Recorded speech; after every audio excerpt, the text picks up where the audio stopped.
ನಾಗಮಂಗಲ ಪಟ್ಟಣದ ಮೈಸೂರು ರಸ್ತೆಯ ಎಡಭಾಗದ ವಾರ್ಡ್ ನಂಬರ್ 12ರ ಸುಮಾರು 70 ಕುಟುಂಬದ ದಲಿತ ನಿವಾಸಿಗಳಿಗೆ ಸ್ವಚ್ಛತೆ ಎಂಬುದೇ ಮರೀಚಿಕೆಯಾಗಿದೆ.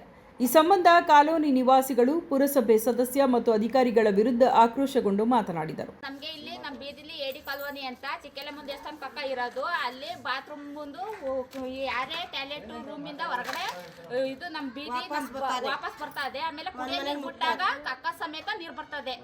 ಇಲ್ಲೊಂದು ಸ್ವಲ್ಪನೂ ಸೌಲಭ್ಯ ಚೆನ್ನಾಗಿಲ್ಲ. ಏನಂದ್ರೆ ನಿಮ್ಗೆ ಇದು ಬಂದಿ ಸರ್ ಗೆದ್ದಿದ್ರೆಲ್ಲ ಮಾಡ್ಕೊಡಿ ಅಂತಂದ್ರೆ ಇದು ಕಳಿಸಿದ್ದೀನಿ ನೋಡಿ ಅಂತ ಹೇಳ್ತಾರೆ. ಅದು ಬಿಟ್ಟು ಬಂದು ಯಾರು ಫೋನ್ ಮಾಡಿದಾಗ ಮಾತ್ರ ಮಾಡ್ತಾರೆ, ಇನ್ ಬಂದು ರೆಡಿ ಮಾಡ್ಕೊಡಲ್ಲ. ಮಾಡ್ತಾ ಇದೀವಲ್ಲ ಅಂತ ಹೇಳ್ತಾರೆ. ಬಂದು ಇದು ಫುಲ್ ಹೊಡಿಬೇಕು, ರೋಡಲ್ಲೆಲ್ಲ ಬ್ಲಾಕ್ ಮಾಡ್ಕೊಂಡ್ಬಿಟ್ಟಿದ್ದೀರಲ್ಲ, ಯಾವ ತರ ನಾವು ಅಂತ ಹೇಳ್ತಾರೆ. ಇಲ್ಲಿ ಪೂರ್ತಿ ಸಮಸ್ಯೆ, ಕುಡಿಯೋ ನೀರಿಗೂ ಸಮಸ್ಯೆ, ನೀರು ಬಿಟ್ಟಾಗ ವಾಪಸ್ ಬರ್ತದೆ. ನಮ್ಮನೆ ಬಾಕ್ಲಗಂತ ನಿಂತೈತೆ. ಇಲ್ಲಿ ಅಧಿಕಾರಿಗಳು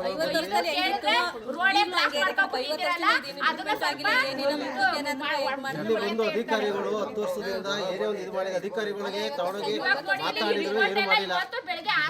ತುಂಬಾ ಸ್ಪ್ರೆಡ್ ಆಯ್ತದೆ. ತೋರ್ಸ್ಕೊಂಡ್ ಬಂದಿರೋದು ಇದನ್ನ ನಮ್ ಕೇಳಕ್ ಹೋದ್ರೆ ಮಾಡಿದೀವಿ, ನೀವು ಬೀದಿಯಲ್ಲಿ ಯಾರು ಕೌನ್ಸಿಲರ್ ಗೆದ್ದವ್ರೆ ಅವ್ರನ್ನ ಇದು ಕೇಳಿ ಅಂತ ಹೇಳ್ತಾರೆ.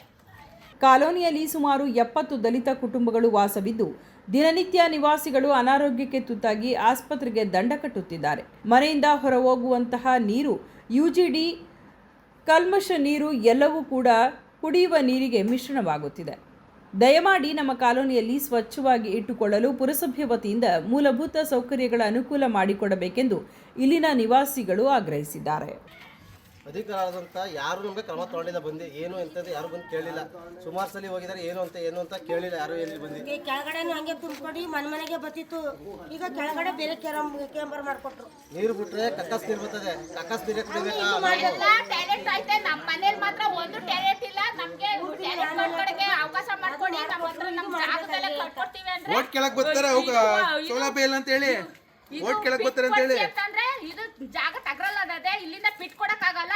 ನಿಮ್ ಮನೆ ಪಾಣೆ ಒಳಗಡೆ ಕಟ್ಕೊಳ್ಳಿ ಅಂತ ಹೇಳವ್ರೆ. ಓಟ್ ಕೇಳಕ್ ಬಂದವ್ರಿಗೆ ಕೇಳಕ್ ಹೋದ್ರೆ ನಿಮ್ ಮನೆ ಜವಾನ್ರ ನಿಮ್ ಮನೆ ನಮ್ಮ ಏಡಿ ಕಾಲೋನಿಯಲ್ಲಿ ಎಲ್ಲಾರ ಮನೇಲೂ ಬಾತ್ರೂಮ್ ಅದೇ, ನಮ್ಮ ಮನೇಲಿ ಮಾತ್ರ ಬಾತ್ರೂಮ್ ಇಲ್ಲ. ನನ್ನ ಮಗಳನ್ನ 10 ವರ್ಷದಿಂದ ನಮ್ಮ ತಾಯಿ ಮನೇಲಿ ಬಿಟ್ಟಿದ್ದೀನಿ ಬಾತ್ರೂಮ್ ಸಮಸ್ಯೆಯಿಂದವ. ನಮ್ಗೆ ತೊಂದ್ರೆ ಆಗ್ಬಿಟ್ಟೈತೆ. ನೀರು ಹೋಯ್ತಾ ಇಲ್ಲ, ನಮ್ಗೆಲ್ಲಕ್ಕೂ ಇದಾಗದೆ. ಟಾಯ್ಲೆಟ್ ರೂಮ್ ನೀರೆಲ್ಲ ಇಲ್ಲೇ ಹೋಗೋದೆಲ್ಲ ಇದು ಪೈಪ್ ಕಲೆಕ್ಷನ್ ಇಂದ ಹೊರಗಡೆನೆ ಬರೋದು. ನೀರು ನಿಂತ್ಕೊಳ್ಳಕ್ಕೆ ಎಲ್ಲೂ ಅವಕಾಶನೇ ಇಲ್ಲ. ಇಲ್ಲಿ ಮಳೆ ಹೋದ್ರೆ ಸಾಕು ಎಲ್ಲ ಬಂದು ಕಕ್ಕ ಸಮೇತ ಬಂದು ನಿಂತ್ಕೊತಾರೆ. ಇಲ್ಲಿ ಸ್ವಲ್ಪ ಯಾವ ಕಡೆನೂ ನೀರು ಹಾಕಿಲ್ಲ, ಅವಕಾಶ ಇಲ್ಲ.